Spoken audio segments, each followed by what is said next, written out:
morning sa inyong lahat. Nakikita kami ni Kitty ngayon. Papunta kami sa Tokyo dahil pupunta kami sa New Jafina, a bar, Pinoy bar na pag-aari ng kaibigan namin na si Dayan. Kasama ko si Kitty. Diba yan oh? Ang gaganda ng super makeup kapag 3 hours sa tokador. Tapos may bit-bit na dinog. Dinog ka ng dala.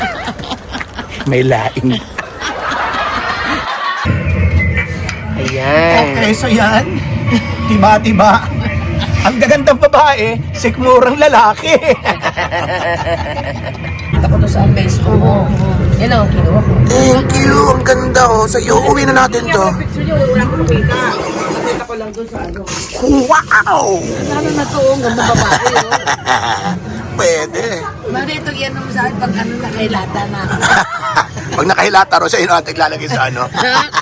Okay, sasabihin ko sa mga kamag-anak mo. Oo, eto, ilagay nyo. Gusto mo, agagahan natin. Gusto yata niya maaga eh. Pwede naman.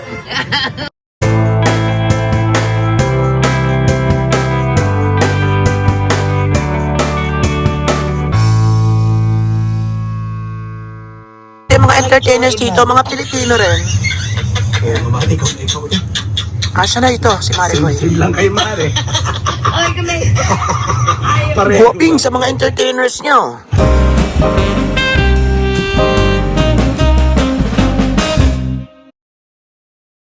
I've been alive forever, and I wrote the very first song. I wrote the songs that made the whole world sing.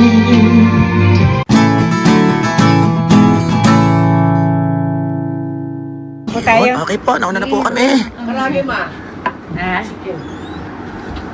Chicken. Sa Japan nga pala, chicken. Chicken. Hindi tayo umakyat. Diba? Sa susunod na lang tayo aakyat dyan. Ang sabi ko, Ang ingay mo!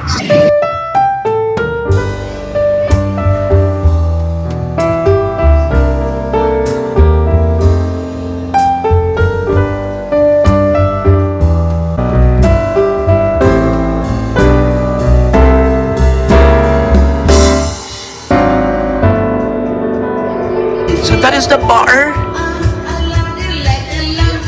And this is the omise. Yeah, yung karaoke. Table, may mga drinks. And then may nag-entertain, mga ganun. Kung may galit ka sa akin, sabihin mo. Pupuntaan sa musika. Halika dito, pag-usapan natin ng ayos. Ito, kinantahan ako ng kinantahan. So eto, yung bar. Ayan po. Pintahan na natin. And ganda ng chicken sila. Jinro. Sikat ang Jinro sa Japan. No? Korean drinks eh.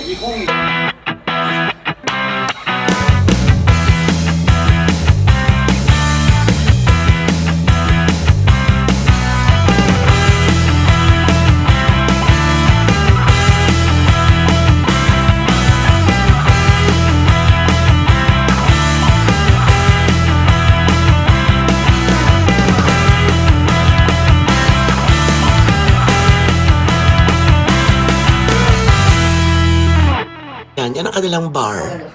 Yan. So, may flowers and may kitty-chan. Pag umorder ko kayo ng isang Jinro, kasama na siya. Ang daming alak. Ang daming alak. Ikaw, Mari, sanay ka rin uminom before. Alin dyan ang babanatan mo? Halimbawa, pakukunin ka ng libre. Malilibre? Okay, get one bottle. Alin dyan ang babanatan mo? Wow. Talaga rin naman. Ano ba yun? Ako walang alam sa alak, mga kaibigan eh. Hindi ako marunong mag-mix. Ano ko, umisik ka rin minsan, ano?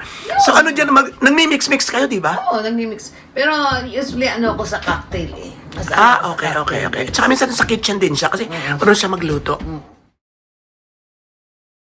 Puntahan natin ang kanyang facade. Ayan. So, Dito siya naglalagay ng kanyang ano, ng mga promotions, ganun-ganon. Yan, Ren. Yan. So, katabing-katabi lang.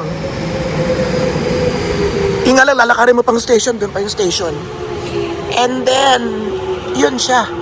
Second floor. Yung buong second floor sakop niya. And then, this is Pinoy restaurants, Pinoy store and bar. Sarado pa.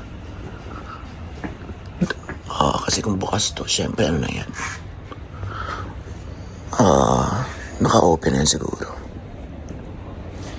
Try natin. Sarado nga.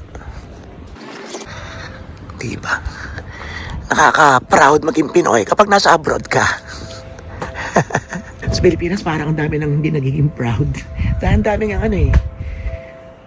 Yun nga, ang daming mga keme, dahil mga drama, ipag-asikaso ng mga empleyado sa mga public offices, parang ang tatapang, yung mga, maraming mga balakura, maraming mga away-away, maraming mga kinakailangan ng disiplina pagdating sa kilos at galaw sa publiko, mga ganoon. Basta maraming away, basketball, nagiging boxing. Siguro nagleles yung ating ano kapag nandun tayo sa Pilipinas. Pero pag nasa abroad, kahit pa alam natin na yun talaga rin yung nangyayari sa atin, iba ng konti. Iba ng konti yung nararamdaman. And whatever, proud ako syempre. Mahal ko ang Pilipinas, sa proud ako bilang Pinoy sa pangkalahatan. May mga bagay na hindi natin kinaka-proud dahil sa mga masasamang bagay na syempre kasama rin tayo minsan sa mga nakakagawa ng mali. Pero sa pangkalahatan, syempre, mahal natin ang Pinoy.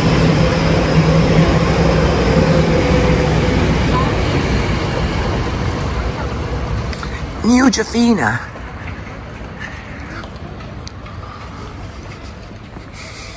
Ayan.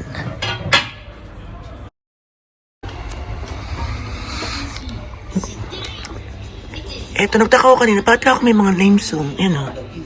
May mga pangalan. So, yan pala, itinira.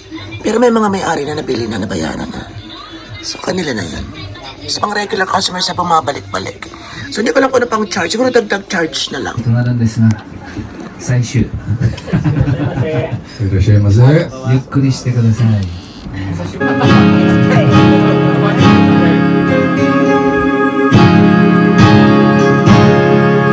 振り返るいつも君が笑った君だけを信じて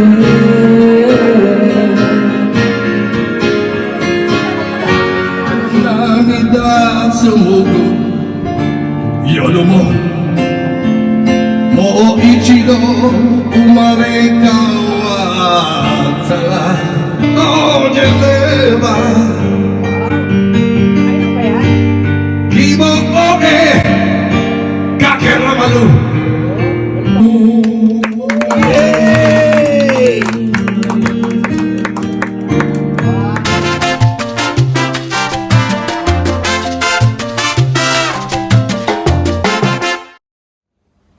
Doon kami natulog sa isang hotel sa kanilang area, yung aming dating tinuluyan din.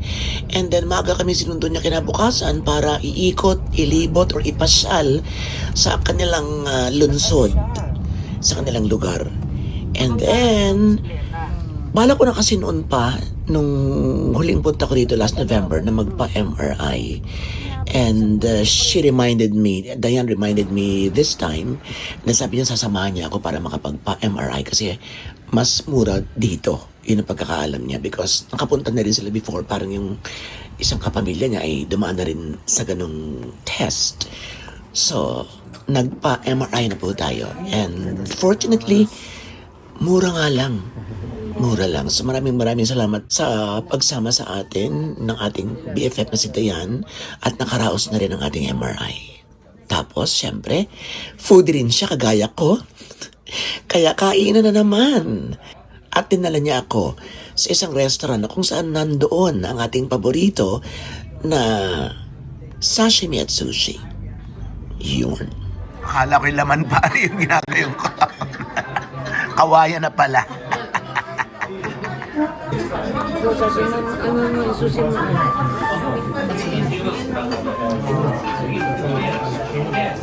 Sarap lang.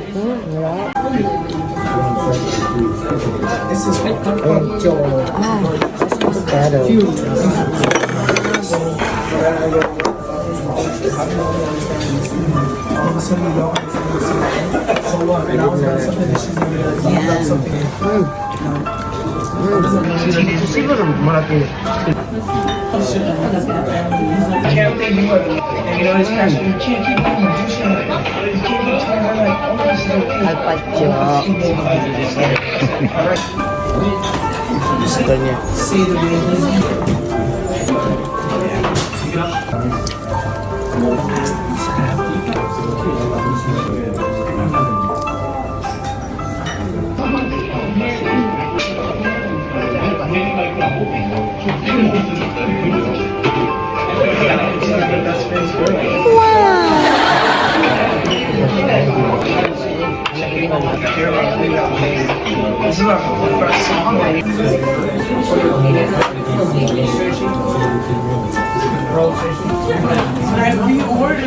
Masarap.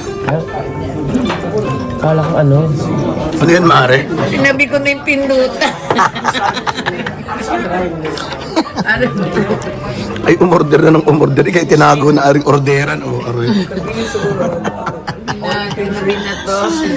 Mahirap kung may ano yung katabi. Tinago na, may bago na naman to. Ayan na.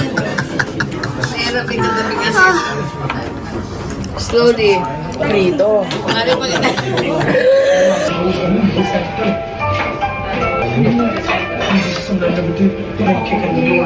Nama kami.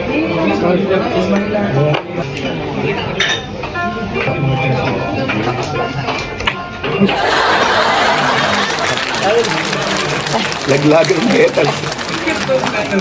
Ayan.